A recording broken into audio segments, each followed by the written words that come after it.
요나서 두 번째 메시지입니다. 지난 주일에는 제가 하나님의 계획에 대해서 말씀드렸습니다. 하나님께는 특별한 계획이 있었어요. 그래서 요나를 통해서 니느웨를 구원하시기를 원했습니다. 여러분, 하나님은 죄악에 빠져 연약하고 정말 무력하고 소망 없는 우리들을 하나님은 구원해 주시기를 원하십니다.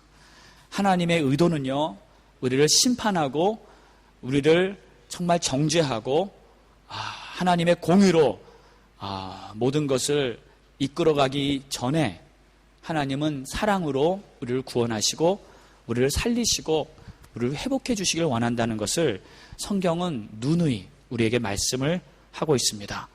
그래서 하나님은 이 니느웨를 구원하시기 위해서 요나를 사용하기 원하셨던 것이고요, 그들의 문제를 해결해 주기를 원하셨던 것입니다. 심판 중에도 하나님의 공의 중에도 항상 자비와 긍휼을 보여주시는 우리 하나님을 찬양합니다.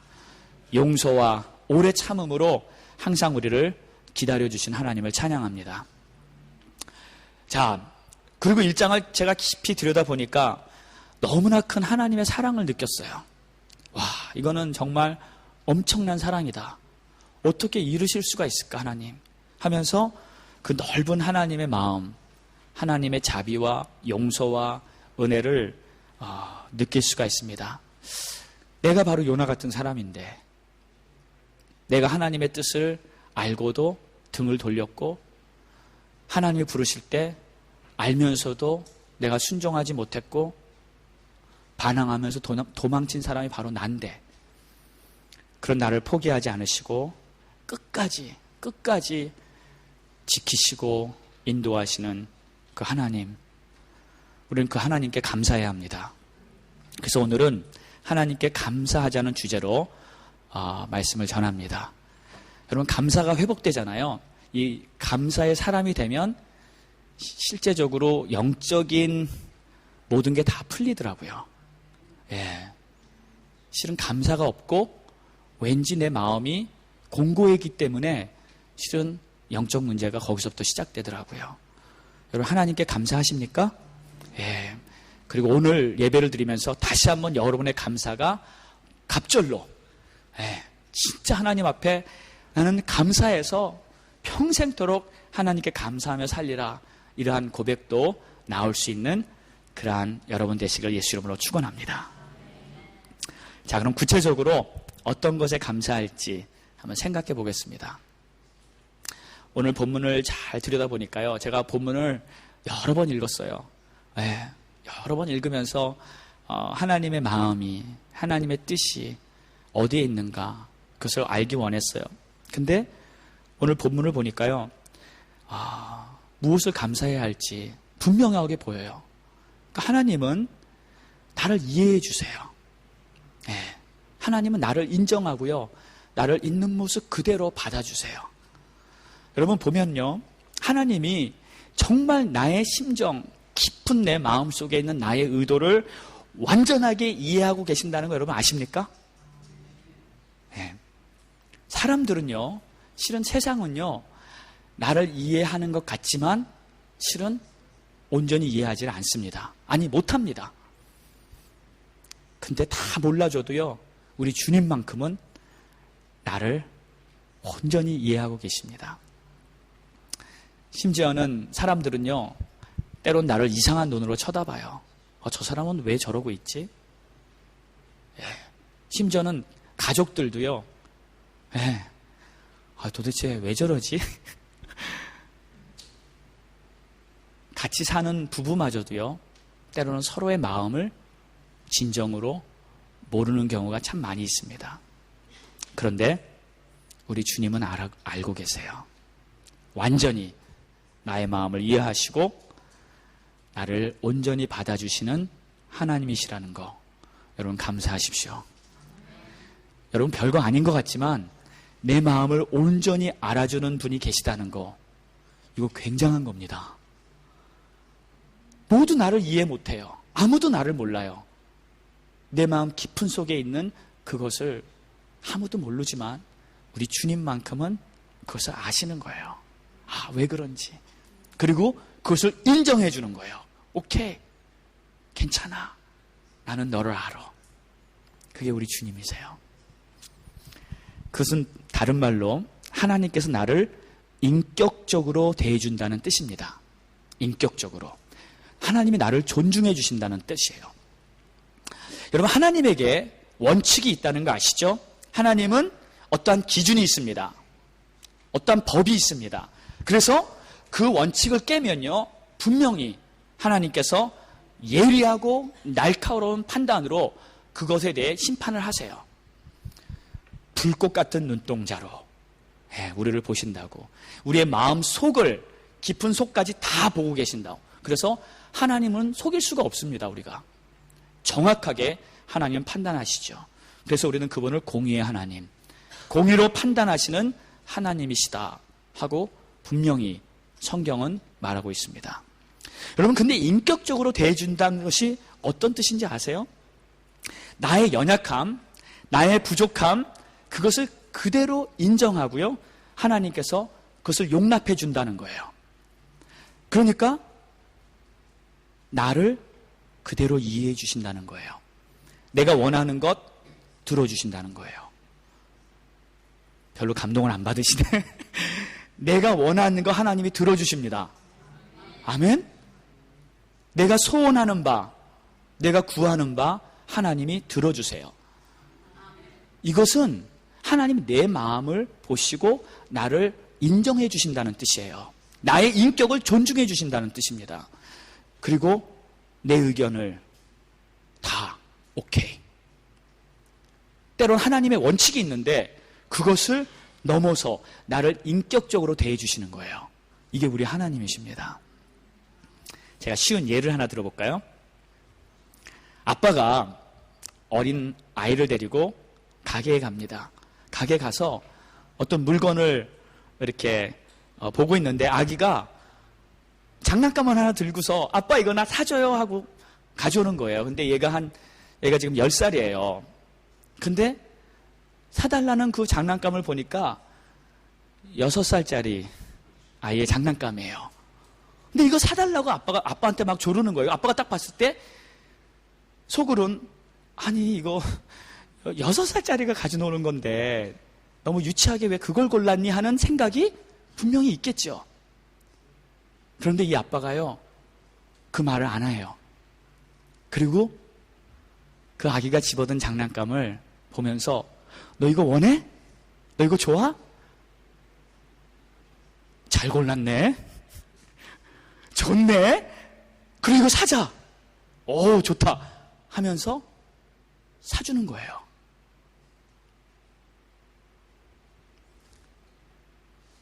기준이 있습니다. 10살짜리 아이는 실은 10살짜리 아이의 장난감을 가지고 노는 게 하나의 기준이에요. 어떻게 보면 하나의 원칙이에요. 이런 아빠도 있을 수 있습니다.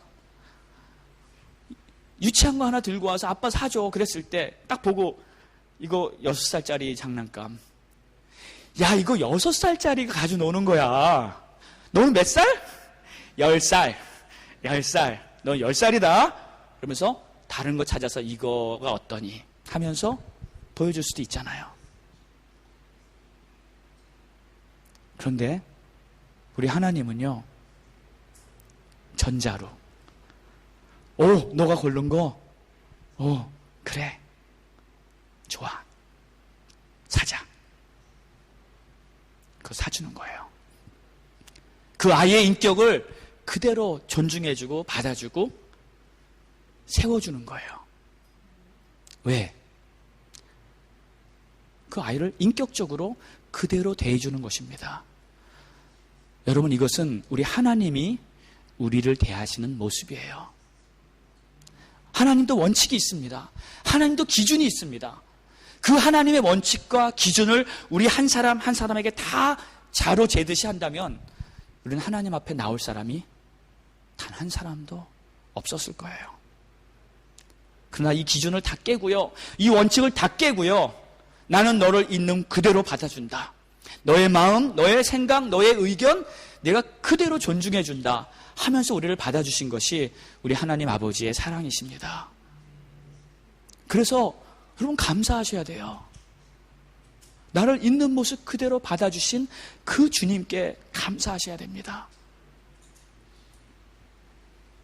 인격적으로 대하는 관계는 기준과 원칙 이런 것을 다 초월해버리는 그러한 놀라운 사랑인 것입니다. 인격적으로 대한다. 제가 자녀 얘기를 했으니까 예를 하나 더 들어볼게요. 여러분, 가정에서 부모가 아이를 키울 때 보통 가정에도 어떠한 이 룰이 있잖아요. 어떠한 가정 교육, 어떠한 기준을 세워놓습니다. 그래서 너 거짓말하면 맴매다. 응? 맴매. 너 만약에 뭘 훔치잖아? 도둑질하면은 맴매 10대다. 아이들에게 가르칩니다. 네. 그래서 아이들이 잘 자랄 수 있도록 부모는 훈계하고요. 올바로 양육할 책임이 있습니다. 또 학교 갔다 오면 너희들 먼저 그냥 나가서 놀지 말고 먼저 숙제해. 그렇죠? 먼저 공부할 거 하고 그리고 남는 시간에 이제 놀아라.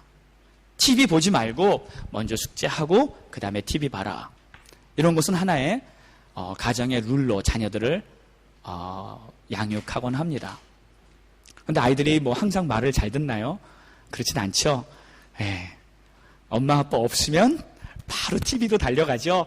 TV 켜고 뭐 아빠 엄마 없을 때 하고 싶은 거 다 합니다. 자, 그런데요. 부모는 알아요. 얘가 지금 부모 말 안 듣는구나. 숙제도 제대로 안 하고 공부 잘 안 하고 있구나.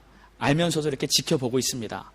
근데 드디어 이제 학기말 고사를 딱 봤는데요. 이 아이가 아주 찬란한 점수를 받아왔어요. 5점을 받아가지고 낙제죠. 그리고 딱 집에 왔습니다. 이제 아이는 집에 올 때 마음이 어땠을까요? 이제 집에 가면 난 죽었다. 엄마한테 아빠한테 난 박살났다. 이제 큰일 났다. 하면서 정말 공포에 질려가지고 집에 올 수밖에 없을 거예요. 그런데 아빠가요, 그 아이를 딱 보더니 물론 얼굴이 굳어지겠죠. 근데 나와 하면서 아이를 데리고 밖을 나갑니다. 그래서 어디를 데려가는데 아이스크림 집을 데려가요. 아이스크림을 사주면서 너 공부하기 힘들었구나. 시험이 많이 어려웠구나. 아기의 어깨를 만져주면서 괜찮아. 다음번에 잘하면 돼.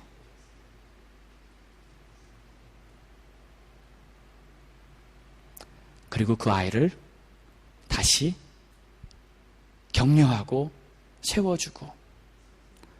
이것은 뭡니까? 원칙이 있고 기준이 있다면 그 아이는 일단 혼나야죠. 그 아이는 일단 징계를 받아야죠. 그러나 그것이 아니라 사랑과 자비로 그 아이의 인격을 있는 그대로, 부족한 그대로, 연약한 그대로를 받아줄 수 있는 것, 이것이 바로 인격적으로 대하는 하나님의 사랑인 줄 믿습니다. 자, 하나님이요, 우리를 이렇게 다루시는 거예요. 하나님이 우리 한 사람 한 사람을 인격적으로 존중해 주면서 우리의 선택과 우리의 삶의 모든 일들을 그대로 받아주십니다. 하나님이 요나를 대하는 걸 보니까 딱 지금 그렇게 하시고 계세요. 요나는 당연히 하나님 앞에 징계를 받아야 될 사람이에요. 왜요? 선지자로서 하나님의 사명을 받고 니느웨로 가야 할 선지자로서 하나님 앞에 완전히 불순종하고요, 도망치고요, 하나님을 피했고요, 또 태도를 보니까 완전히 불순해요. 혼나야 합니다. 당연히 혼나야 합니다. 여러분, 군대에서 탈병하면 어떻게 됩니까? 그냥 끝장나는 거예요. 그 사람 인생은 끝장나는 겁니다. 그런데 하나님은 요나를 징계하지 않으시고요. 요나를 사랑으로 대하세요. 왜요? 인격을 존중해 주셨기 때문에 그런 것입니다. 요나가 하나님을 피해서 배를 타고 도망갔을 때요, 요나 태도를 보니까 배를 타고도요, 모든 것이 다 귀찮아. 그래서 배의 가장 밑으로 숨을 수 있는 가장 깊은 곳으로 가서 숨었어요. 그리고 에야 모르겠다, 잡니다. 뭐 세상이 어떻게 되든 막 밖에서는 풍랑이고 난리가 나는데 자기는요 완전히 인생 포기한 거예요. 그냥 자는 거예요. 결국 이 선장에 와가지고 요나를 깨우잖아요. 일어나라고, 지금 어떤 시간인데 지금 자고 있냐고, 난리가 났다고, 지금 배가 파손될 지경이라고. 근데 요나는요 그때 깹니다.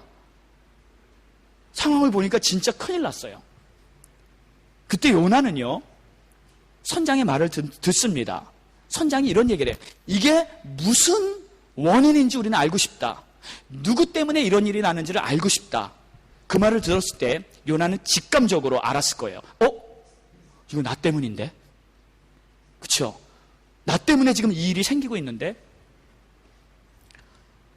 그 사람들은 막 그 난리 중에 우리 제비 뽑아서 누가 진짜 원인인지를 가려내자 하면서 막 제비 뽑을 준비를 합니다. 그때 요나는 이미 알고 있었어요. 이게 나 때문인데. 근데 아무 말 안 합니다. 결국 자기가 뽑혀요. 근데 그 다음에 하는 말이 뭐예요? 나를 바다에 던지라. 12절 보세요. 요나가 제비 뽑혀서 자기가 이 문제의 원인이라는 것을 딱 밝혀졌을 때 나를 들어 바다에 던지라는 거예요. 그러면 바다가 너희를 위해 잔잔하리라. 여러분 잘 생각해 보세요. 요나가 제비 뽑혔을 때 요나가 해야 될 반응이 무엇이었을까요? 요나는 하나님 앞에 회개를 했어야 합니다. 아멘입니까? 하나님, 나 때문에 이 일이 생겼군요. 하나님 잘못했습니다. 하나님 용서하세요. 하나님 말씀대로 하겠습니다. 하나님, 나 때문에 이 사람들 다 죽으면 안 되잖아요. 주님, 용서하세요. 하고 그 자리에서 회개 기도를 했어야 합니다. 그런데 요나는 회개를 안 하는 거예요. 그리고 뭐라고 얘기하냐면 나를 바다에 던지세요. 무슨 뜻입니까?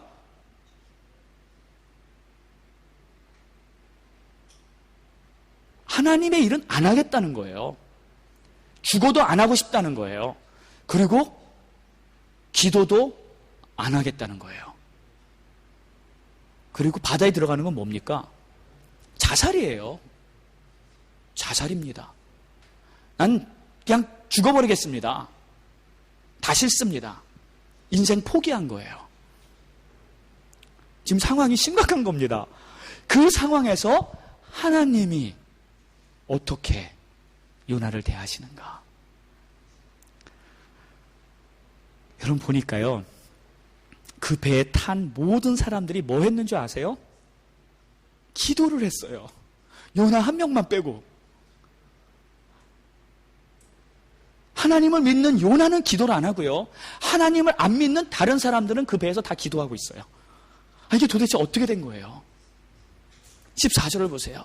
무리가 여호와께 부르짖어 이르되 여호와여 구하고 구하오니 이 사람의 생명 때문에 우리를 멸망시키지 마옵소서. 모든 다른 사람은 하나님 앞에 구원을 놓고 기도하는데 요나의 마음은 완전히 하나님으로부터 멀어져 버렸어요. 모든 것을 다 포기했습니다. 자기의 생명까지도 포기한 상태가 되었어요. 자, 이쯤 되면 하나님의 마음이 어떠셨을까요? 아니, 어쩜 저런 게 다 있나? 에? 어떻게 저럴 수가 있을까? 요나는요, 분명히 하나님의 사인을 알았어요. 첫 번째 사인이 폭풍이었습니다. 이 폭풍이 자기 때문에 온 걸 알고 있었어요. 두 번째 사인이 제비뽑기였어요. 자기가 뽑힌 거를 알았어요. 나 때문에 지금 이 일이 벌어지는 걸 요나는 분명히 알았어요. 그런데 요나의 반응은 회개는 아니었고요. 기도는 아니었고요. 요나가 선택한 것은 바다였어요. 회개를 선택해야 되는데 죽음을 선택한 겁니다. 이건 분명히 잘못된 것이었어요. 완전히 이거는 징계감이죠. 하나님 앞에서 완전히 하나님의 진노를 받아 마땅한 그러한 상황입니다. 그런데 하나님은요, 이 바다에 빠진 요나를 살리시는 거예요. 바다에 빠진 요나를 구하시는 거예요. 하나님이 보았을 때 저렇게 말 안 듣는 놈 됐다. 그래, 넌 그냥 거기까지 네 인생 마무리 져라 하고 내버려 둘 수도 있잖아요.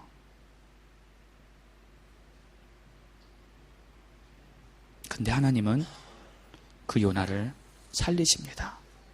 저는 이 상황을 보고 이렇게 말하고 싶어요. 요나야, 감사해라. 하나님께 감사해라. 너를 구원하신 주 여호와께 감사해라. 너의 인생을, 너의 생명을 다시 살려주신 하나님께 감사해라. 그런데 이 요나가 누굽니까? 바로 저와 여러분 아니냐고요.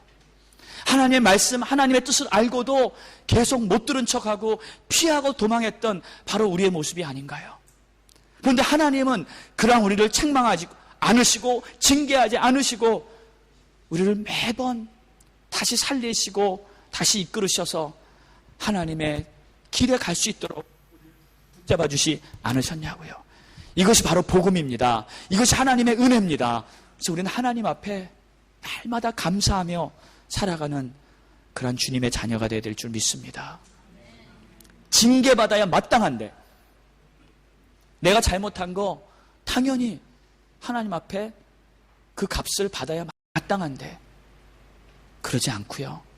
끝없는 사랑과 자비로 나를 감싸신 하나님, 은혜로 나를 덮어주시고 내가 잘못 선택해도 내가 잘못 결정해도 그것마저도 인정해 주시기 때문에 그 나를 인정해 주시기 때문에 나를 그대로 용납해 주시는 거예요. 그리고 하나님은 나를 계속 하나님의 뜻 가운데 가게 하시는 거예요. 그래서 요나 이야기는요, 하나님의 은혜의 복음의 이야기입니다. 내가 요나예요.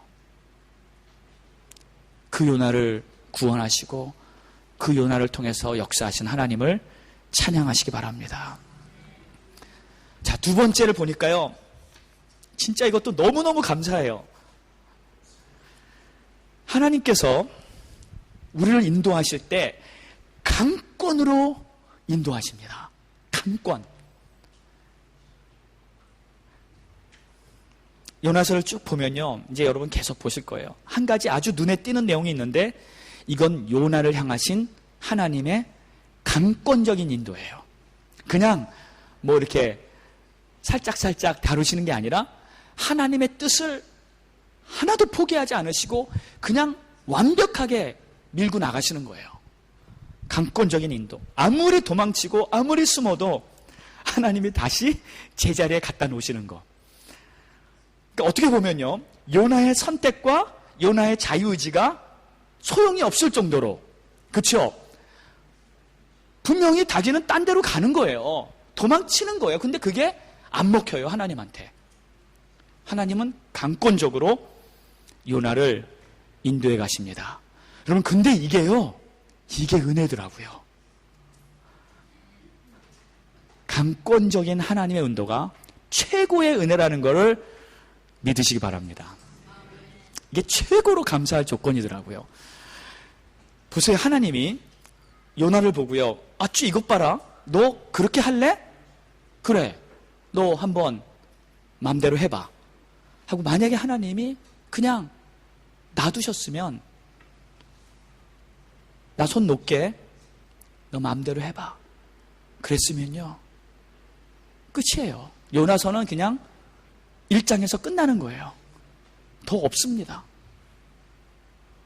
그런데 하나님은 깊은 바다에서 요나를 건지시고, 요나는 자기 인생을 포기했지만 하나님은 포기하지 않으시고 물고기를 통해서 하여튼 희한한 방법을 다 동원해서 하나님의 역사를 끝까지 완성시키도록 역사에 나가시는 거예요.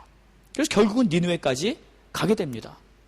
이건 하나님의 강권적인 인도예요. 그래서 요나는 살아남고요. 결국은 사명 다 감당하고요. 니느웨를 살리는 귀한 선지자로 쓰임받게 되는 거예요. 정말 죽어도 하기 싫어요, 하나님. 이것만은 싫습니다. 나 차라리 죽겠습니다 하는 그렇게 불순했던 요나를 하나님은 강권적인 인도로 끝까지 결국은 다 하게 하는 거예요. 그러니까요, 여러분 결국은 하게 됩니다. 하나님이 여러분에게 원하시는 그 뜻들을 여러분 결국은 하게 될 줄 믿습니다. 여러분 하나님 이길 수 없습니다. 하나님이 뜻을 정하시고 하나님이 나는 너에게 이런 일을 하겠다 하신 거는 반드시 이루어질 것입니다. 근데요, 이게 축복 중에 축복이에요. 최고의 축복이고요, 최고로 감사할 일입니다. 그래서 이게 복음이에요. 여러분 성령이 왜 우리 안에 들어오셨는지 아세요? 그냥 어떻게 하나 보려고 들어오신 게 아니라 나를 강권적으로 인도하시기 위해 성령이 들어오신 거예요. 그것을 구약에서는 하나님이 요나를 통해서 보여주시는 거예요. 여러분 우리의 삶이 이제 하나님의 완전한 계획 속에서 하루하루 살고 있다는 것을 여러분 기억하시고 나는 이제 하나님의 강권적인 인도를 따라서 살고 있다. 여러분 꼭 믿으시기 바랍니다. 그리고 이것이 최고의 축복이라는 것을 아시기 바랍니다. 자, 이 강권적인 인도, 거부할 수 없는 하나님의 역사. 저도 보니까요, 저의 인생도 실은 20대에 끝날 수도 있었더라고요. 네. 그냥 20살에 한번 돌이켜보니까요, 나는 그냥 끝, 인생 끝, 그럴 수가 있었더라고요. 근데 하나님께서 강권적으로 인도하셨기 때문에 제가 지금까지 살았더라고요. 제가 요나서를 보면서 정말 너무 감사하다. 이건 은혜 중에 은혜다. 이게 웬 축복인가. 여러분도 아마 그런 느낌을 가지시는 분 있으실 거예요. 하나님 앞에 감사하시기 바랍니다. 근데 여러분, 어느 경우에 이러한 강권적인 인도를 받게 될까요? 모든 사람이 다 그럴까요? 근데 그거는 아닐지도 몰라요. 누가 강권적인 인도를 받을까요? 한 가지 분명한 근거가 있습니다. 그건 뭐냐면 사명을 가진 자는 하나님의 강권적인 인도 속에 있습니다. 사명이에요. 여러분 내가 왜 삽니까? 이 땅에서 좀 잘 먹고 잘 살고 이 땅에서 어느 정도 성공하기 위해서 삽니까? 아닙니다. 절대 아닙니다. 이 땅은 안개처럼 사라져 없어져 버릴 모래성과 같은 그러한 세상입니다. 우리가 이 땅에 사는 유일한 목적 한 가지는 바로 사명이에요. 복음을 위해서, 하나님의 사랑을 전하기 위해서 우리가 이 땅에 산다고 성경은 분명히 말하고 있어요. 그럼 그것을 깨닫고 그것을 위해 사는 사람, 그 사람은 하나님의 강권적인 역사에 있는 거예요. 자, 요나는 비록 하나님의 애를 다 하기 싫어가지고 내팽개칠 정도까지 엉망이 돼버렸지만 요나에게는 주어진 사명이 있었습니다. 그것 때문에 하나님이 그를 끝까지 인도해 가신 거예요. 그러니까 여러분도요, 우리 모두도요, 이 하나님의 사명을 내가 분명히 아시기를 축원합니다. 첫 번째, 하나님은 여러분에게 가정을 다 구원하는 사명을 주셨어요. 여러분의 가족들, 여러분이 만나는 사람들을 구원하시기를 하나님은 원하십니다. 그 사명 위에 사시기를 축원합니다. 기도하시기를 바랍니다. 그리고 나를 통해서 하나님은 이 땅에 많은 영혼들을 구원하기 원하세요. 그래서 우리의 사명은요, 복음의 증인으로, 십자가의 증인으로 사는 것이 우리의 사명입니다. 그것을 떠나서는요, 우리의 삶에 진정한 의미도 없고 목적도 없는 것입니다. 사명이 있어야 강권적인 하나님의 인도를 받습니다. 이 강권적인 인도는 하나님의 완전한 보호를 경험하는 것이고 하나님의 최고의 축복을 경험하는 것이고 내가 잘못해도 내가 실수해도 하나님이 나를 계속 서포트하고 인도해 가시고 완성시켜 주시는 거예요. 그렇기 때문에 이 사명보다 더 중요한 것은 나에게 없어요. 여러분, 사명에 불타는 그런 여러분 되시기 바랍니다. 다른 어떤 것보다도 나는 복음을 위해서 살겠다. 하나님의 사랑을 전하면서 살겠다. 나는 빚진 자다. 하나님의 은혜의 빚진 자다. 십자가 사랑으로 구원받고 나는 하나님의 영광을 위해서 이제는 이 땅에서 살겠다. 이 부분만큼은 여러분 분명하게 선을 그시고요. 정하시고요. 살아가시기를 예수 이름으로 축원합니다. 나를 통해서 하나님은 구원하실 하나님의 놀라운 계획들이 있습니다. 그것에 눈이 열리시고 하나님과 함께 동행하는 여러분 되시기 축원합니다. 기도하겠습니다. 다 같이 눈을 감으세요.